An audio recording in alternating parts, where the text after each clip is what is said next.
হরে রাম রাম রাম হরে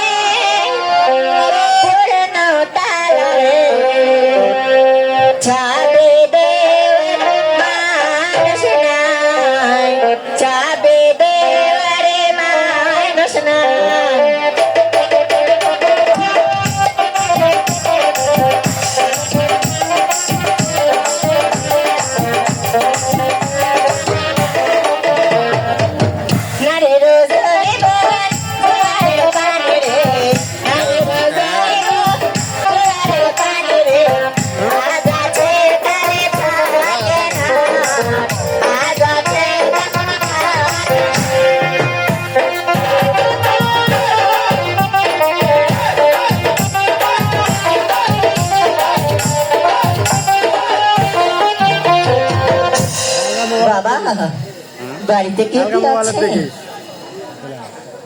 বাবা কে এসেছে আমার বাড়িতে? আমি এক ভিক্ষুক বাবা। ও আচ্ছা, ভিক্ষুক। হ্যাঁ বলো। তুমি আমি একটু ভিক্ষা নিতে এসেছি বাবা। ভিক্ষা নিতে এসেছো? হ্যাঁ। ঠিক আছে, এই নাও, এই নাও তোমার কি একটু চন্দ্র সদাগর বলো। আপনি যদি সেই দক্ষিণ দেশে বাণিজ্য করতে যান 6 পুত্রকে নিয়ে, টাকায় 10 টাকা, 10 টাকায় 20 টাকা,